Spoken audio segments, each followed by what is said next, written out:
Welcome to Survival Parenting During COVID-19. My name is Jeannie Dela. I'm a licensed mental health counselor at the Florida Center for Early Childhood. I'm also a mom of 3 teenagers. And today we're going to talk about parenting through this pandemic. I think it's important to keep in mind that we are all under layers and layers of stress. We have financial stress. Some of us have experienced immediate loss of income. Some of us are unable to access unemployment. We're worried about paying our rent or our mortgage. We're worried about paying our utility bills. We may feel like we're okay this month, but not so sure about next month. There's lots of fear of the unknown long-term economic impact of the virus. And you may be wondering, will my job be waiting for me when this is over? There's been a huge change in routine and schedule. You may be managing work and children. You may be concerned about doing enough for work. You may have fears of layoffs or furloughs. You also may be concerned about meeting the scholastic needs of your children. You're facing multiple deadlines, work deadlines, school deadlines, bill deadlines, and it seems that everybody needs something. Your pets may even seem more needy. We're also experiencing social isolation. Maybe you didn't realize that work was a real source of community for you. There's also loss of regular physical activities. We're not able to go to the gym. We're not able to do some other physical activities. And maybe our kids aren't playing sports.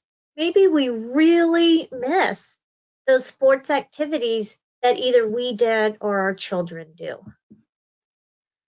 Of course, there's this kind of nebulous fear of health and condition of family members. We may have concern for our elderly or family members with chronic medical conditions. We may be frustrated with family members that seem to be minimizing the danger of the virus, or family that's very anxious about the danger of the virus. We're all wondering, what is a trusted source of information? Who do I listen to? What's real and what isn't real? And then on top of all of this, we have managing the house, keeping things organized and picked up, making sure we have enough food, making sure we have enough toilet paper, keeping up with the laundry. And then there's also this pressure of, should I be doing all the things that I've been putting off? And on top of this, we also are trying to manage our children's feelings of loss. We may see more temper tantrums, more difficult behavior.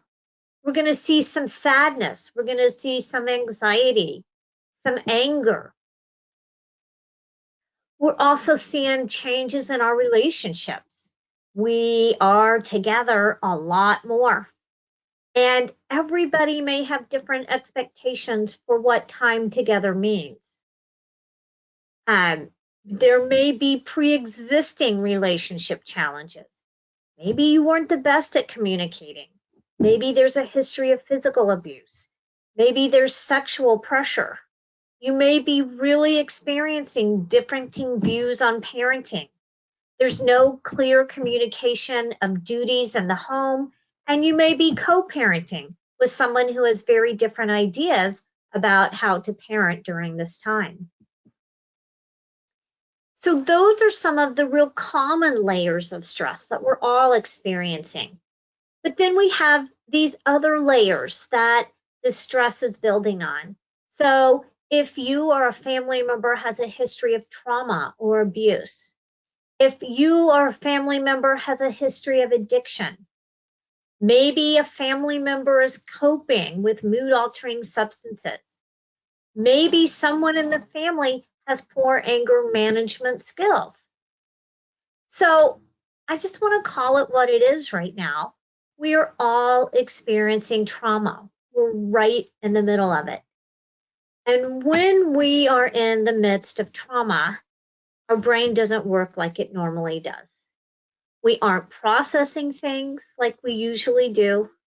We may be finding it harder to focus. We can feel numb and out of touch with our feelings.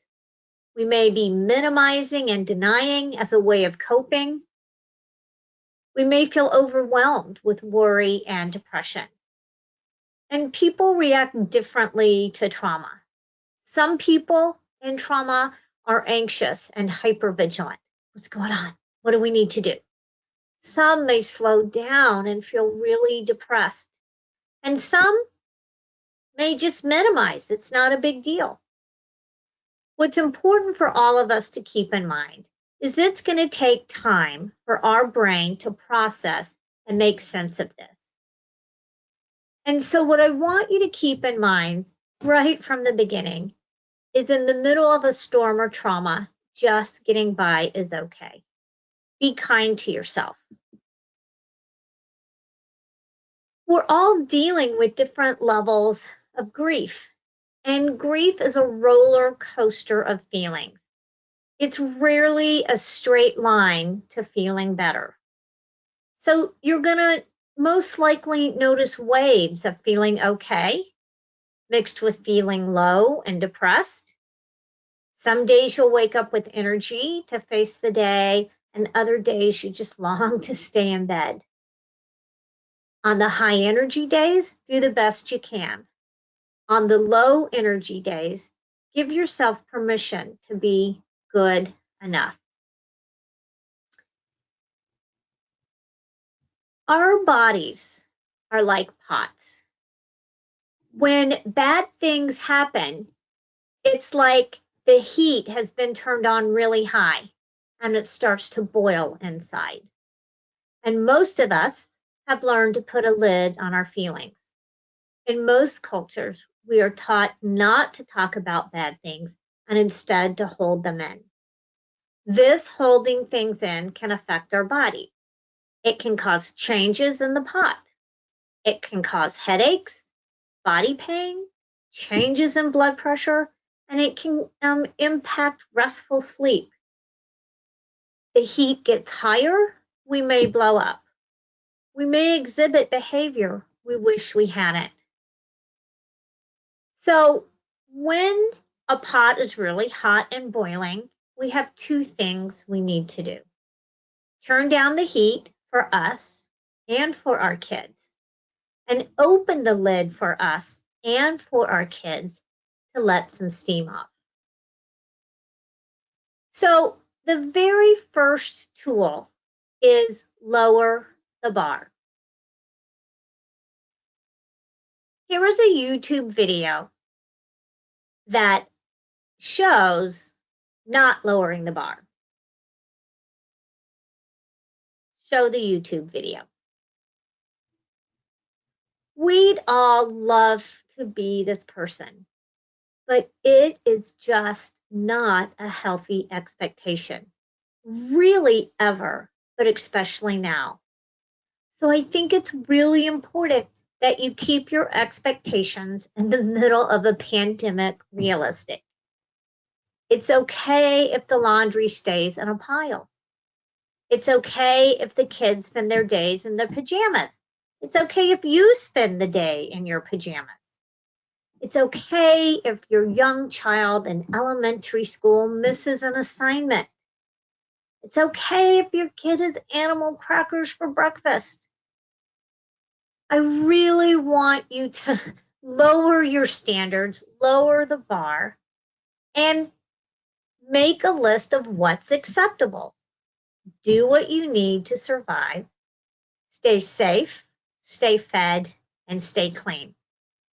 That's the bar right now. So once we've lowered the bar, our next step is to tune in. Tune in to your self-talk. Remember, this is a phase. I remind new parents of babies all the time. It's not to deny the feelings. The feelings are real, but it's good to keep in mind that no matter how bad it is right now, this is a phase. Think about how you think about things. Are you stuck at home or safe at home? Sometimes we have to keep it really simple. Today, we are okay. We have what we need right now. That's tuning in to your self-talk. The next tool for the stressed out caregiver is timeouts and time in. Take a timeout when you need it. Use a timeout as a time to help you calm your feelings and or help your other family member calm down.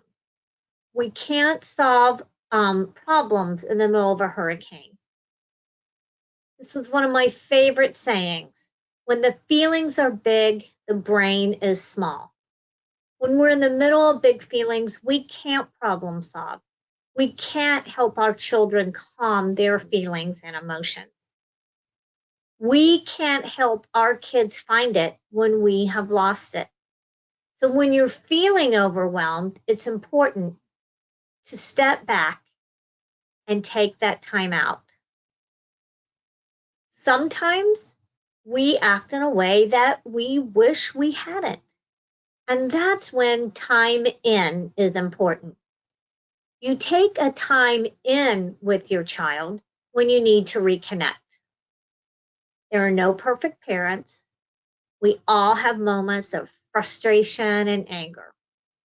We all have big feelings when our brain is small. What's important is after a moment of big feelings, when we're calm, we go in to repair the relationship. Don't pretend that it didn't happen. It's okay and actually great to admit to your child that you reacted in a way that you didn't like. They learn that they can talk to you about when they have done something wrong. So you have big feelings, you had a disconnection in the relationship with your child. Come back, take some time in with your child to reconnect. And this may just take a few minutes. Another tool for the stressed out caregiver is doing something for you. And self-care sounds so big and so difficult when you're so busy taking care of everybody else. So I like to break it down into find a pleasant activity. Something just simple that gives you a small break and a chance to reconnect with whatever you can find joy in. Maybe it's just a drive to see the ocean. Maybe it's a video conference with friends. Maybe it's a guilty pleasure movie or show. Maybe it's taking turns sleeping a little later.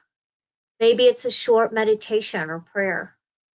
Maybe it's playing with Barbies or trucks or running through a sprinkler with your kids. This tool of finding a pleasant activity doesn't have to be a grand gesture, just something little during your day that gives you some pleasure. So we've talked about things that you can do to help you feel better. And another way to turn down the heat or take the lid off the boiling pot is social support. Find a way to connect in a way that is meaningful for you. Social support and connecting with others can recharge us. Now, you may be thinking, but what about the introvert? Well, the introvert in your life may do better with one-on-one interaction and at their request. Introverts have to warm up to time with people often, and they get their energy a little bit differently. So don't take isolation from an introvert personally. They tend to recharge on their own or in small doses with other people. But having the social connection can help take that lid off that boiling pot. Another way to turn down the heat or take the lid off the pot is to ask for help. I know we'd all like the people in our life to know what they should do and just do it. But some people are good at that and some people aren't. We all have different strengths. So I like to say, if you don't ask, you don't get. And something else, sometimes you're so busy doing, you look so confident that it seems you don't need help. And I'm going to tell you, sometimes you just got to ask for help, even if you think the person won't like it. They don't have to like it. I have 3 teenagers. They never like when I ask them to do things, but they do it. Another way to turn down the heat or take the lid off is find some inspiration. Reconnect with ideas or practices that give you meaning. Reconnect with your spirit or your inner source of comfort and joy. It's really important that you go easy on the ice cream or the wine or the cookies or whatever it may be. Sometimes we'll turn to coping mechanisms that in the long run we come to regret. So be gentle with yourself, but don't be mindless with eating and drinking, because you may come to regret it down the road. Be mindful. Remember, this is a phase. It's a phase. It's not going to be forever, and life is going to be different. But just as you're getting through now, you will get better, and this will get easier. This is a phase.